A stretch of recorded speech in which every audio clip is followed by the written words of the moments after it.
I don't think that the markets are so different from what we see worldwide. Yeah, although I do think that there is a very strong segment in the SMB world for India. Okay. SMB and SMEs. I think there are millions of SMEs Right. here, and many of them are really hungry for being able to use enterprise level technologies, which in the old world of IT have not been available to them. Right. It's too costly. They often would have to hire personnel to be able to actually do that, and that is something that they cannot afford. Many of the Indian companies were early adopters of this technology. Rediff, of course, being one of the more visible ones, but also companies like Hungama, who run 80% of their IT on the Amazon Web Services platform. Right. And a company like Redbus, for example, runs the full 100% on their infrastructure. Redbus originally actually ran it out of their own data center, but they felt that they were completely hampered in their growth by their inability to quickly enough acquire hardware. And so when they moved over to the Amazon region in APAC, they saw within weeks of their launch a 50% growth of their business. Cost is only one piece of the picture. Right. Yeah, many of our customers indeed come to us because with a cost picture in mind. Often they will, and that cost picture has two components. One of them is, no more capital expense before you can get started, and also a reduction in operational cost because you only pay for services that you've used.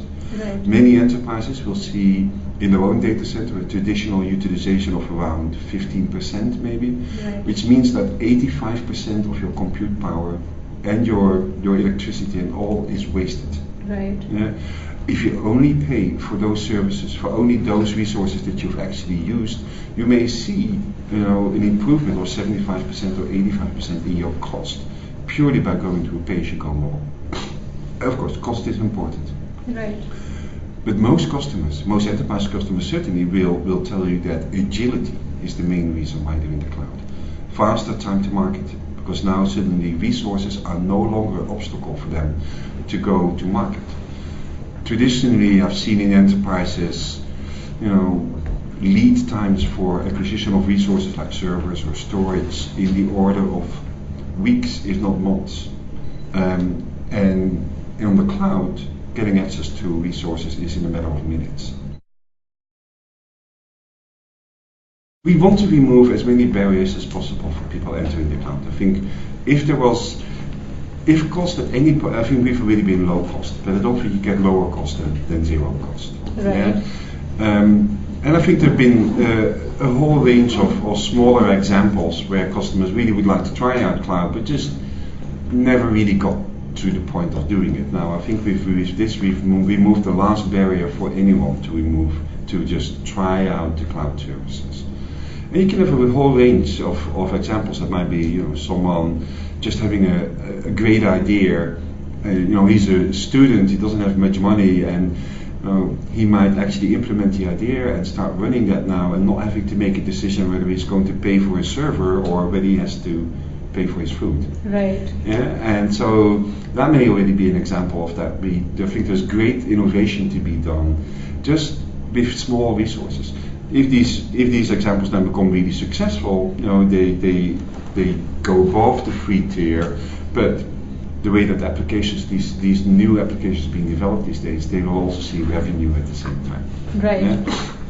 And so there's a whole range. It could be an engineer or an architect inside an enterprise Right. that always wanted to try out this new version of this content management system that Right. was easy to run in the cloud, but where he never had a chance to do that in his own data center because nobody ever wanted to give him the server space for it. Yeah? Or maybe it's a customer that wants to start experimenting with some new data mining algorithms, and he never got around to doing this, and this is just an ideal way for them to just try out the cloud, understand how it is. And the same is that customers always have wondered maybe about what's the performance when I run in the cloud? What's the security like? What are the tools for building highly available systems like?